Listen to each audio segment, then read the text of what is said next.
আল্লাহ রাসূল বলছেন, ইন্নাল ঈমানা লা ইয়াখলুকু ফি জাওফি কুলুবিকুম কামা ইয়াখলাকুস সাওব। কাপড় যেভাবে ময়লা হয়ে ছিঁড়ে জীর্ণ শীর্ণ হয়ে যায়, তোমাদের ভিতরে যে ঈমানটা আছে এইভাবে ঈমান জীর্ণ শীর্ণ হয়ে যায়। আল্লাহ রাসূল সাল্লাল্লাহু আলাইহি সাল্লাম বলছেন, ফাসআলুল্লাহ, আল্লাহর কাছে চাও তোমরা আইয়ুজাদ্দিদ ঈমানা ফি কুলুবিকুম, আল্লাহ যেন তোমাদের অন্তরে ঈমানটা কি করে দেয়, পরিষ্কার করে দেয়। এইটা হলো ঈমানের নবায়ন। প্রত্যেক ব্যক্তি যখন ওযু করে পড়ে আশহাদু আল্লা ইলাহা ইল্লাল্লাহ ওয়াহদাহু লা শারীকা লাহু ওয়া আশহাদু আন্না মুহাম্মাদার আবদুহু ওয়া রাসূলুহু, এই জন্যই তো দাম বেশি। জহর থেকে আসর পর্যন্ত, জহর পড়েছেন, জহর থেকে আসর পর্যন্ত, এর মাঝ থেকে ঈমান চলে গেছে। আসর পর থেকে ওযু করে দোয়া পড়া মাত্র আবার ঈমান চলে আসে। আসর থেকে মাগরিব পর্যন্ত আসর পড়ে চলে গেছেন, আসর থেকে মাগরিব মাঝে ইমাম আউট হয়ে গেছে। ঈমান আউট হয়ে গেছে। ঠিক মাগরিবের সালাতে গিয়ে আপনি পড়লেন, ওযু করে পড়লেন, আবার ঈমান চলে আসলো। আল্লাহ কত দয়ালু আপনি জানেনই না। আল্লাহ এইভাবে আপনার ঈমানকে নবায়ন করে দিচ্ছেন, আপনি কোনোদিন ভাবেনি না। কেন এত ফজিলত এই দোয়াটা? ওযুর পরে পড়লাম, আল্লাহ খুশি হয়ে বলে দিলেন 8টি দরজা তোমার জন্য আমি খোলা রাখবো, তুমি যে কোনো দরজায় স্বাধীনভাবে জান্নাতে যাবে। এইটা হলো ঈমানের পাওয়ার। কিসের? ঈমানের পাওয়ার। এটা আপনি বুঝতেই পারছেন না। এসা পড়ে ঘুমিয়ে গেছেন, রাত্রে ঈমান চলে গেছে আপনার।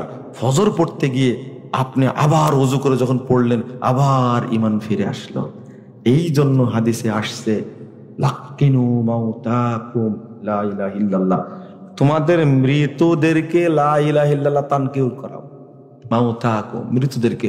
আচ্ছা, মৃতদেরকে কি কালেমা পড়ানো যায়? মাউতাকুম বললেন কেন? মৃত্যু সজ্জায়।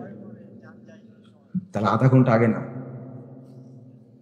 আধা ঘন্টা, 1 ঘন্টা আগে, একদিন আগে না। মাউতাকুম মানে এই মুহূর্তটা আর ফিরবে না, ও আর ফিরবে না। ঠিক ওই মুহূর্তে তাকে তালকিন করাতে হবে, 1 ঘন্টা আগে না।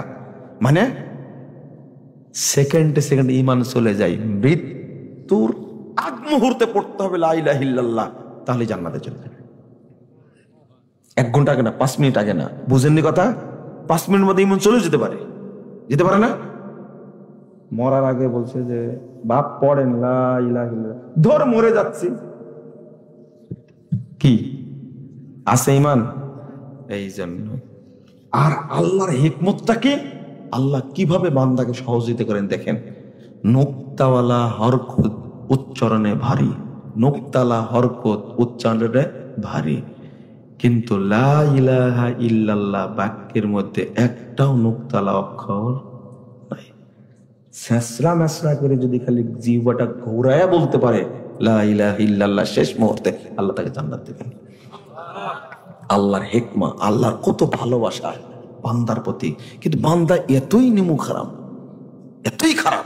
শোনেন, হাজী সাহেব মনে করবেন যদি আপনি পাপ করেন হজ করে আসার পরে, নিশ্চিত আপনার হজ কবুল হয়নি।